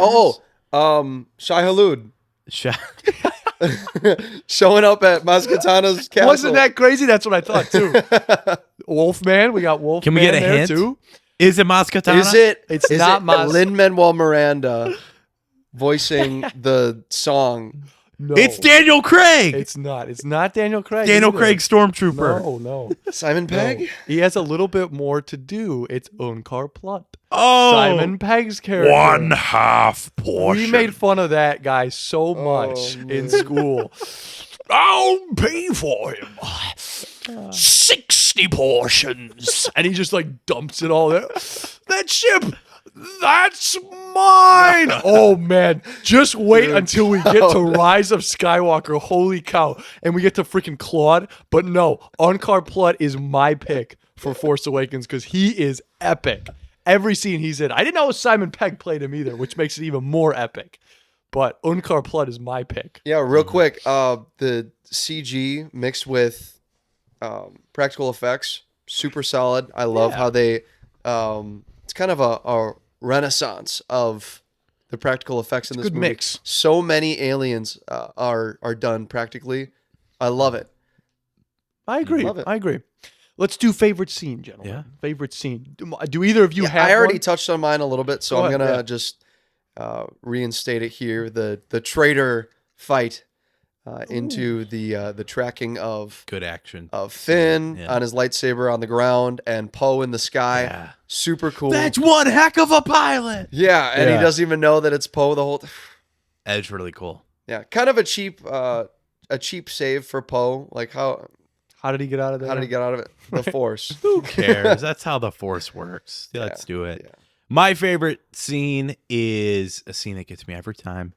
It's when Left it for you. you feel it. Yeah, you feel it. The 10 minutes leading up to it, like you feel, you're like, okay. And it the helped. Rathars It are- helped that the first time I watched this, Like from a tension standpoint, it helped that I knew Han Solo was gonna die, so that even amplified I it. thought you were talking about even the worse. Rathtar scenes. Oh no, no! But Han Solo is, he's meeting his son, he's meeting Kylo, and you're ready for it. And every single time it gets me, from the way it's shot to the dialogue to Kylo really handing him his lightsaber. He says, I don't know what I have to do, or I know what I have to do, but I don't know if I have the strength to do it. And honestly, that is something that I find myself praying a lot of the time. I know what I have to do, but I don't know if I have the strength to do. Like, it's a line that has kind of hit me on a super, like a spiritual level too, as opposed to just in this movie. And it's something I quote a lot. I know what I have to do, but I don't know if I have the strength to do it. And the way that it's shot, and then he stabs Han, and this was before Force healing, guys, and this was before whatever Sabine gets. I mean, I guess it's technically after whatever Sabine gets thrown in Ahsoka show. Han Solo dies, and the way that Chewbacca absolutely wails, like that's all of us. That's me wailing in that scene, and he just goes on a rage rampage, starts shooting stormtroopers, and Love the crossbow guy He's in this. the crossbow's up. He starts blowing up some of Star Killer, and it all works together. And I'm like, that's a good way to send off Han, like a good scene at least. The way they did it, I like that scene a ton. Yeah, It's my favorite scene of this movie. It's the best. I Yeah. think the best scene in the movie as well. But I can't pick that one because you did. no. It would be my pick though. It's truly Ben's favorite one of the scene few. is when, after Han Solo dies, they go back to the Resistance base, and Rey walks out of the Millennium Falcon, and Leia hugs Rey as opposed to Chewbacca. That's your favorite scene, right? that's my favorite one. Yeah, I knew you'd say that. Sorry, I stole your thunder. What the heck am I gonna do now? You can pick when Finn is drinking the water. Oh, when one. he's slurping it up. Yeah. Oh man, I said the wrong scene. Nah, it's. How about when it's Maz the- Katana gives her the lightsaber, and she gets all the visions? And we And you hear, hear the voice of Alec Ewan Guinness. McGregor and Alec Guinness. Right? Yuan, throwing it back to the old pronunciation. Yeah, man. Ewan. Ewan. That's how you pronounce it. Yeah, you said Yuan. Ewan. Ewan. Yeah, Ewan it's McGregor. Ewan McGregor. Yeah, Yeah. right. Anyway, Ewan. the Ewan. This movie has the only IMAX expanded aspect ratio that we get in Star Wars, which is very. I mean, I guess you can count the Mandalorian scene where they're fighting the snake. What's it called? The crate dragon. Yeah, that one. Yep. That expands to IMAX ratio. I That's think. cool. I don't Very really. cool. I don't know if it was actually filmed in IMAX, but I watched the IMAX cut of this where it expands. We watched a clip of it for that Very Millennium cool. Falcon flight over Jakku. Very cool scene. Loved it.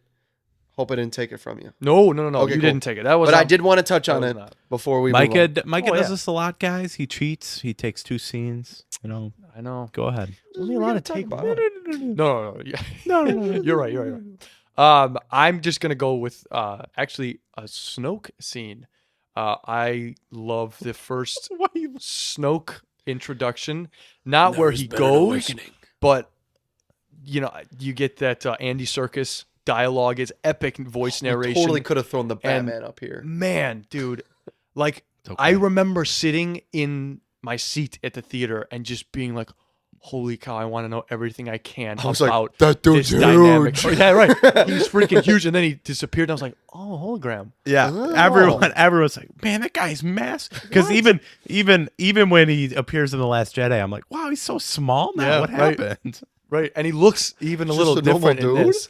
Boo. But like, you get a dynamic between Hux and Kylo Ren, both vying for the supreme leaders. Like, it's like that to me was a lot of what shaped where I wanted the story to go.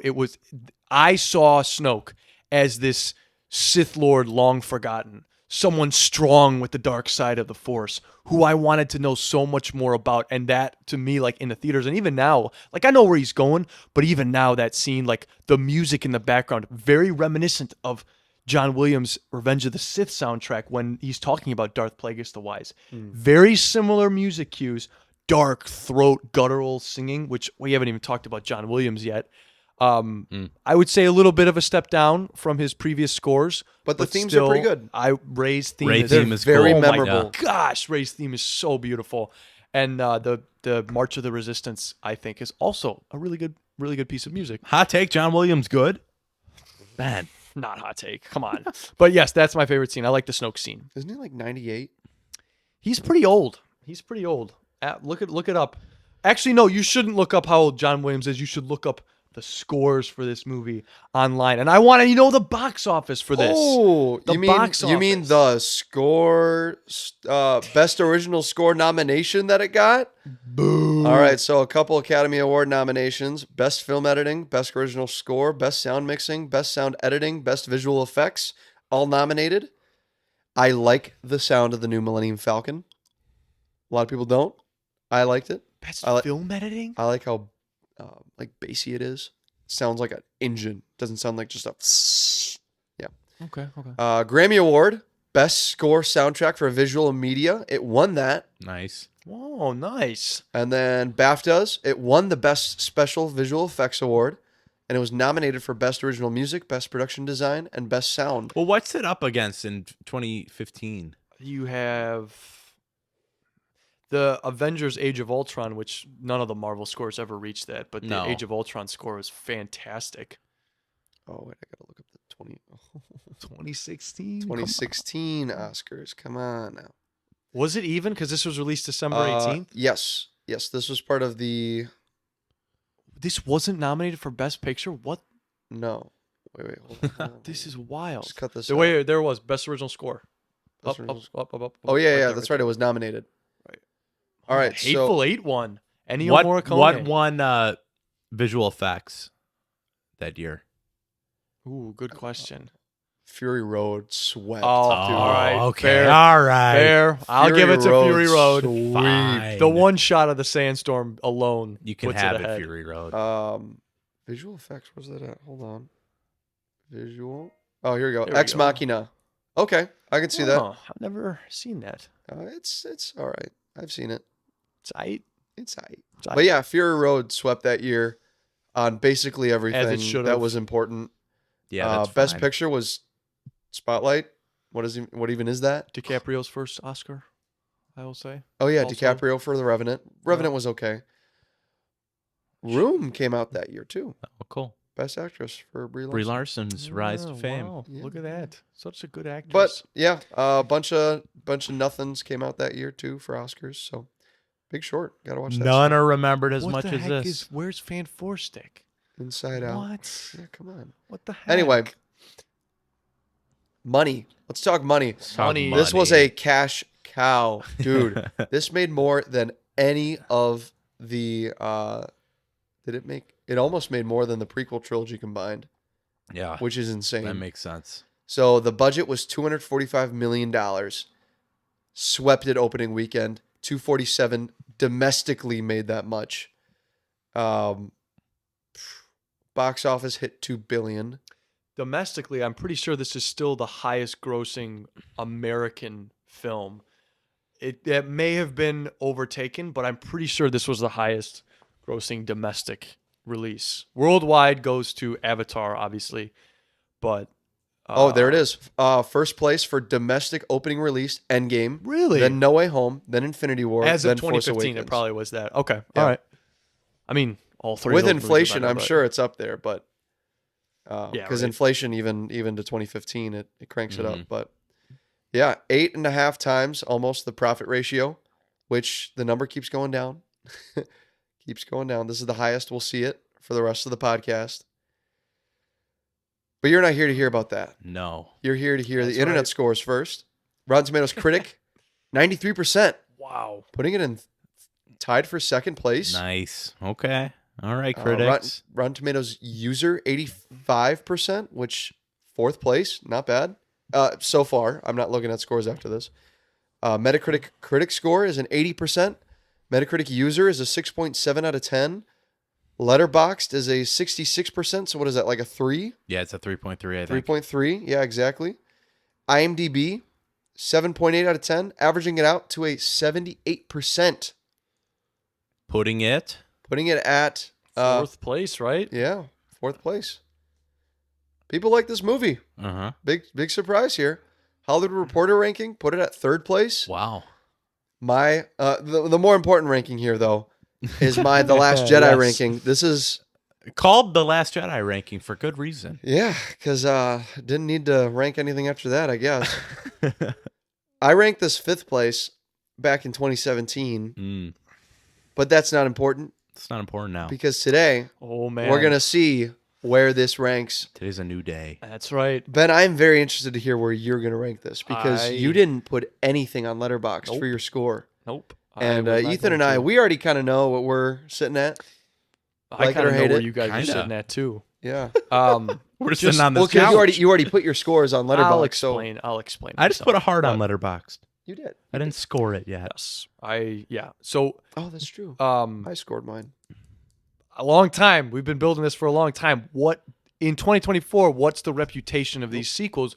Where do we stand as just three dopey white dudes on the Star Wars sequel Emphasis trilogy? on dopey. That's Yeah. that's right. So I will start this off with Mr. Wenslaw. Oh, First. all right. What are you doing? Where did it bring you? original trilogy. back 0 to out of me? 10. It's not the original trilogy. Nice. No, it's not. But it emulates a lot of what I love about the original trilogy. And coming into this, I started. It feels really tired, and a lot of the tropes and the callbacks have just in past years gotten more and more tired. Like, all right, yeah, I remember that in the original trilogy, but just seeing it again isn't enough for me. And the story of this is super similar to A New Hope. But when we talk about all the new elements this brings in, I really do like all the characters. I like Rey, I like Finn, I like Poe, I like Kylo Ren a ton. Yeah, I don't think it does justice to Carrie Fisher. I don't think it does as much justice to Han Solo as I would have liked. And the story is kind of, the same. And kind of the new elements they implement into the story don't really work for me. Like, all right, what is this Kenja Club stuff? Oh, I don't need any of that. That's a little weird. Yeah, it kind of shows like Rey is smart in a ship, but that's kind of a lot of the movie to dedicate to that. And then, okay, Maz Kanata's Cantina-esque sequence. Well, okay, what is this? And you have the lightsaber dream. Those are all new elements. And you really feel You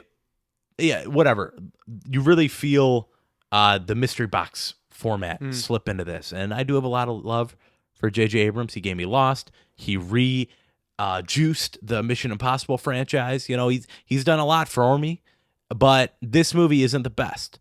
But when I look at this from a pure enjoyment standpoint, and when I look at this from, I love the quote Micah talked about how when Daisy Ridley came on, J.J. Abrams said this. He said, "This is a religion for people."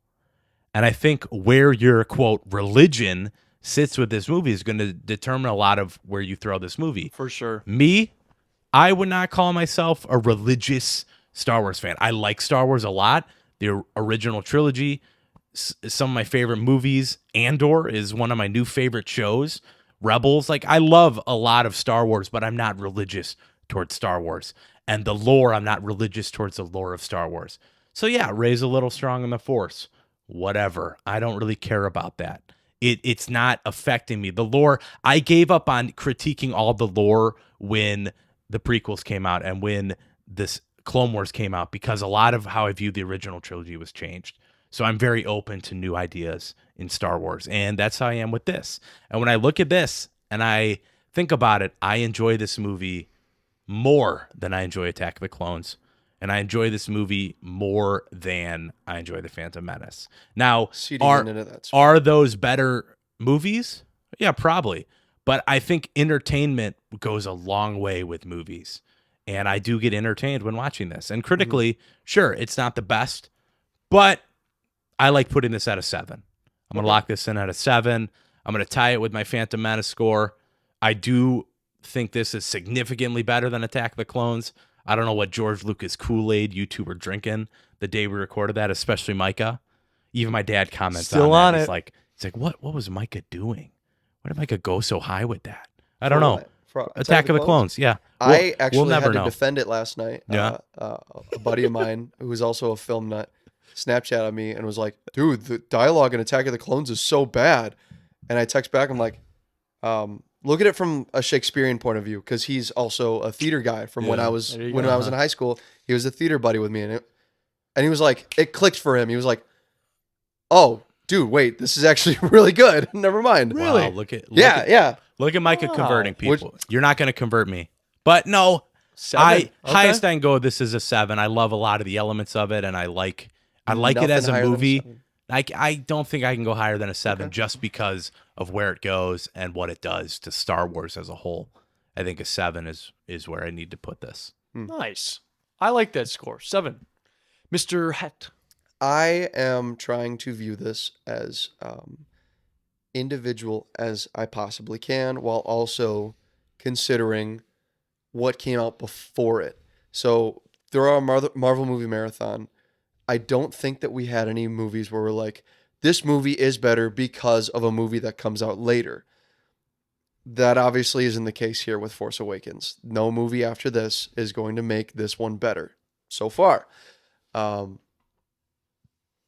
The mystery box effect is a gimmick that cannot be used more than once, I feel.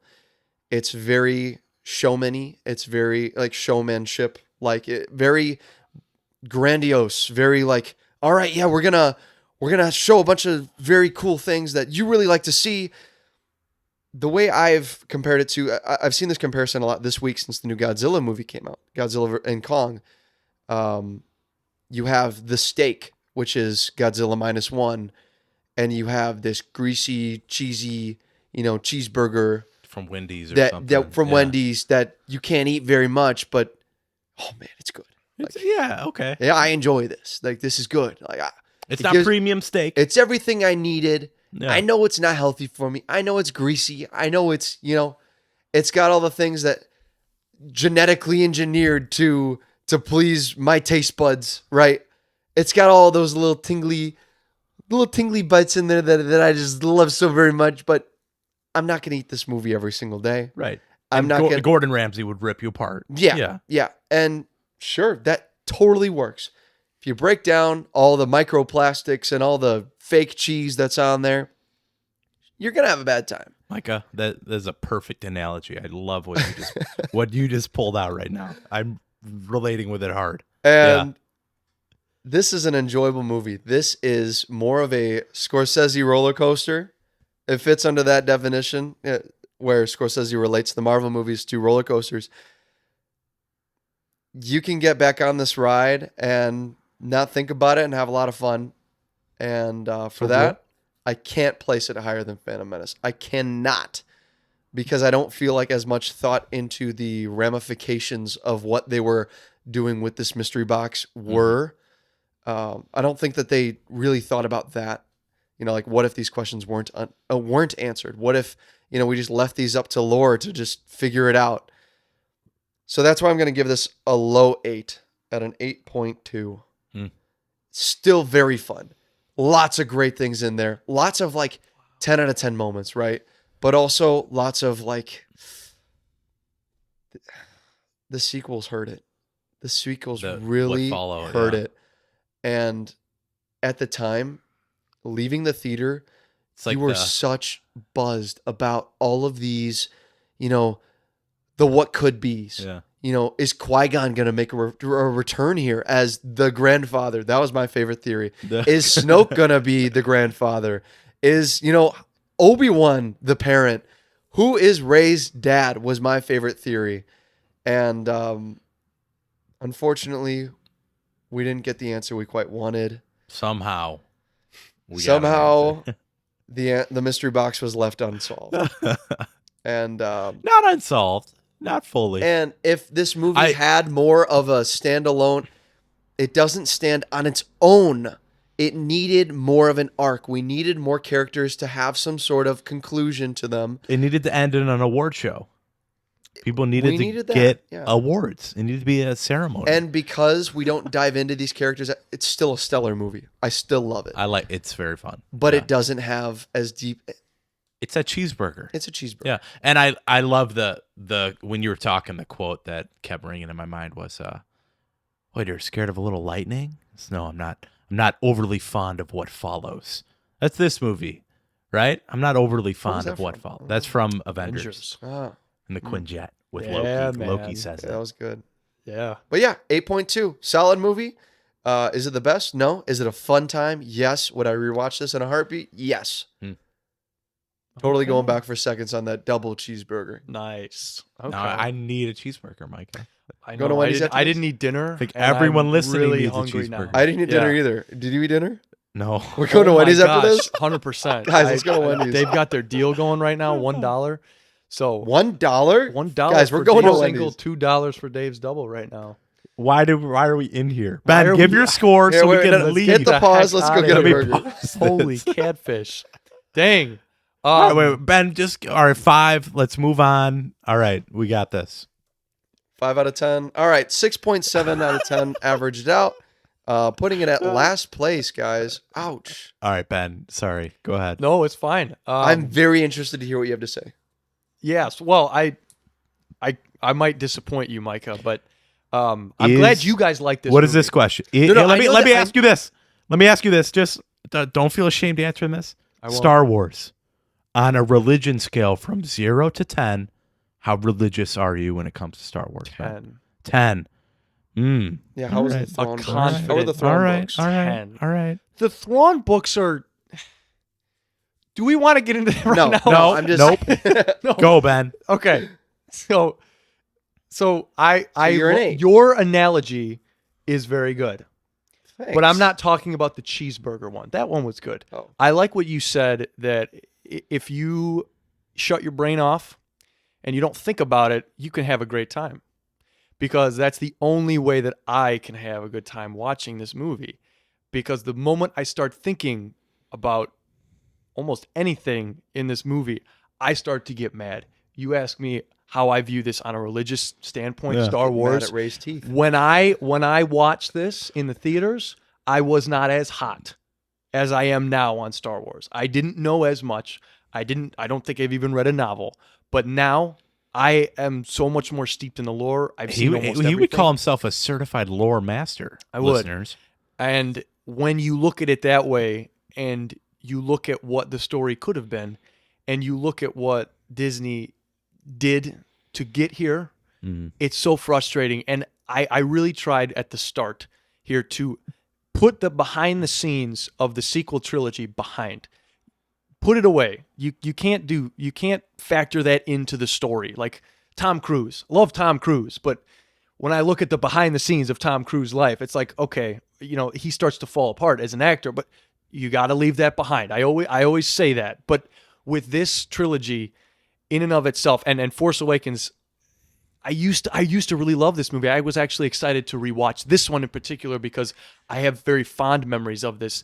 But this time watching, I was moved by 2 scenes, and that was it. I found myself very, very frustrated with a lot of elements of this movie. A good score, and good visuals do not go as far. I expected as much with a new Star Wars trilogy, with a new Star Wars film released in 2015. That was going to happen anyway. What I did not expect was this amalgamation, this safe entry into a beloved franchise that is The Force Awakens. It is a film that took almost 0 risks. And I will say, George Lucas, and I try not to bring him into the sequels, but so much of what he did, he said it many times, he tries very hard to make each one of his films different and unique. And this is the antithesis of that. So much of this is a copy of A New Hope, and I don't hold that as much against it as some people do, but I do kind of have to throw the laziness card at Force Awakens here. There are some good elements. I will say Kylo Ren is a character who I actually genuinely enjoy. Not so sure I'm as hot on Poe or Finn as you guys, but I do like Rey as well. I think it sets up some cool things, but I think the legacy, and we will continue, what they do with the legacy characters is offensive to me, truly offensive. So again, it's so hard to watch this movie, bringing it back, without looking at that and without getting frustrated when Rey critiques Han Solo on how to drive the Millennium Falcon. To me, it's like, what are we doing here? To be fair, guys? she did pilot it more recently than he did. I'm not trying to be fair here. Right. Unfortunately, I am. And so with all of that, though, I don't think I was as negative as I wanted to seem throughout this, but I wanted to give a fair You nullified it. You know, Yeah, good. I wanted to nullify. It was so we me. could have It a was good me description. during Phantom Menace. You know, I wanted to be okay. Next 2 weeks from now is when I will really fall off the deep end. That's what happened with me when we had Attack of the Clones. Yes. Yeah. So with that all being said, some good elements can't save Force Awakens. I don't know if I'll ever really watch this movie again, except for showing my kids one day. I don't really ever want to revisit this. Which, when you show kids this, they love it. They do. My Yes. 7-year-old brother Marcus said this one is his favorite Yes. of anyone we've seen. So Recency bias, maybe? As I said, probably. As I said, if you shut your brain off and don't think about what's going on, you can have a great time. So I have such a hard time doing that. So with that, it's my very long-winded way of coming around to your guys' score that you guys already gave for me, which is a 5. What? A 5. A 5? And I was debating on putting it lower. That is that's your worst take. Now, I know ever. that Holy Sam crap. was also very dogging on this one, too. Yeah. This is approaching the offensively bad territory for you. I wanted to put it lower, guys. Wow. I wanted to put it lower, all right? Like, to me, you have to understand this is offensive to me because it is. I'm glad you brought up the religion thing, Ethan. Yeah. It's offensive. So to me. this is kind of where the prequel or the sequel fun starts for me, because For the fun I begins. kind of, I don't know, hearing Star Wars fans whine about these movies kind of gets me. It doesn't get me happy because I want these movies to be better, but yeah, that religious element seep in a little. Kind the of reason I whine, is funny. the reason I whine is how you put it, is Yeah. because I also want these movies to be good. Mhm. I wanted Yeah. them to be so good. And when it comes to the sequel trilogy, I like to use the statement, I criticize because I care. Mm-hmm. What they could have done Mm-hmm. is so much better than what was put forth. And I can't judge it for that, though. I judge it for what it is. And what it is. And I mean, is, people say the same. People said the same things about the prequels when they came out. What they could have done and what they did, completely different. And Maybe who there'll knows? be a- We need 20 years. We need to revisit this in 20 years and see how people feel. Maybe the Resistance show is It's going to add a implementing lot. Ben. some lore that we're just overlooking completely because we think it's a kid show. that could be. That is why this podcast doesn't hinge on one of us. It hinges Yes. on all three of us and our right. combination of scores. We jam them together and And- get our average. So far, it's sitting in a spot that I would agree with, ranking wise. So Ben, with your 5, with my 8.2, and with Ethan's 7, averages it out to a 6.7, which is a little bit lower than what I would think. Yeah, definitely. But I could even see my score dropping to like a 7.5 on a And bad day. I went really like 7.5 on a good day. I would go. Yeah. I went a little lower with this, Yeah. but I like this more than I think I Mhm. let on with my score. I think I was pretty hot with the 8.2, but I can see where Ben is coming from. I can see why a 5 is where he would fall, but also I don't see where a 7 is from Clone Wars movie. So Yeah, that's a little goofy. so 2 bad takes in a row, Ben. One more and you're out. Woo! That's what we're playing. I think you guys have the bad takes here. So yeah, Genuinely, I think you two do. No. 7th place No. for the 7th Star Wars episode. What do you guys think? Yeah. Hey, That works. So I Phantom like Menace is sitting at a solid 8. This is sitting at a 6.7. Eighth place is the Clone Wars movie at a 5.7. Okay. I'm happy with that ranking. yeah, Right in the middle. I I'm like not the so happy with the score, but the ranking is fine. Yeah, for me. where it falls is good. It could be higher. the score-wise. aggregate is Yeah. as far as it lists. Like that's, I think we've always done a good job of when you look at not the score but the ranking. hmm I think we hit the nail on the head. Yes. almost every time. I would say. And the color of the score. So if it's rotten, if Yeah. it's fresh, if it's certified fresh, pretty spot on for us, representative of what we think. Yeah. So I mean, 6.7. 6.7. Three. Next week we've got a bit of a rogue one next week. A bit of a nice. Yes. This was a movie that I didn't see Yeah. in theaters. I wish I Really? did going back, but this was one that everyone was like, "Oh yeah, it's really good." Did you see it for And the then- Mystery Day, the mystery Star Wars film that was released in theaters like 3-4 years ago? I remember No, that, yeah. what? Do you remember that, Ethan? I remember talking about it with you. There yeah. was they released a secret Star Wars fan favorite film in like 2021 or 2020, I think, and it was Rogue One. It was right after we started the podcast because there's an episode I think where we talk about you seeing it. Maybe I can Yes. pull the archive for next week's podcast. That would be fun. Or Oh, perhaps man. the archives are incomplete. You won't be able to find it. Perhaps. Yes, Rogue One, a Star Wars story, is next week. This will on our be the podcast. second of our anthology series. Yes. Where- Which weirdly, it all kind of worked out really cool for like 5 trilogies of things to aggregately rank. Yeah. Isn't that awesome? I like that. Yeah.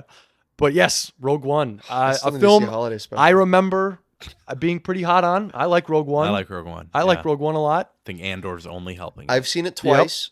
100%. I remember liking it. Yeah. So Stay stay tuned for next tuned for week. that. Yeah. It's I know it's been a while since I've seen Rogue One, at least a year. I know Ethan, I think me and you rewatched that right before Andor. yeah, I the think. day before Andor came Yeah. out. So I'm looking forward to watching that genuinely. I was actually looking forward to Force Awakens too, so I don't know what I'm saying. But Rogue One. I am excited for The Last Jedi. I don't know about you two. I am pumped I'm for that excited to movie and watch to it. talk excited about to- the dynamic Dude. character writing Dude, of Luke Skywalker and I'm why very it's great. excited. Blue milk. I'm very excited to talk about Last Jedi. That's for When sure. does the blue milk release? Because maybe we could be drinking it for that episode. Oh, good question. Look do it we up, know? Micah. Do we When- have that? When does blue milk drop? When does blue? And this is important information for you, the listener here. Yeah, for Star Wars. Because I mean, if you're a Star Wars fan, I mean, come on, blue Release milk. date. You gotta. There you go. Star Wars Oh fans, my rejoice. goodness! Look at that. It's blue milk. The Imperial March is that what that says? This wasn't a There we go. True Moo introducing the Mid-April. galaxy's new Mid-April. blue milk. Ooh, it might Wow. just work or out. peak April. We gotta this find wasn't, this, man. This wasn't an April Fool's Day because today is April Fool's Day. If you're watching, Well, if they're listening, today to it, is. When the day of recording. That we're yes, recording, yeah. yeah, on April it's, Fool's it's Day. a week later. April For them. Fools. Force we- Awakens is a 10 out of 10 for me, guys. Oh, Change the score. Change it, Come change Come on, it. come on. Ben, you got us Let's good. go back. Come on. All right. Oh, yeah, it's a Clone Wars film. Okay, actually, you know what? Let's go back. Dang, That's man. funny only for us in this room. It literally, legit. Thanks for listening, guys. We appreciate you all. Same Send us bad to 700. time, Same Yep. that channel. Join us next week. For now, this is Ben Rayside. This is Ethan. This is what Micah looks like. At least some of us. Signing off. And remember, The Force will be with you no matter how different the abilities change. It will be with you. Even on your way back to Jakku. back to Jakku. Why are we always going back to Jakku?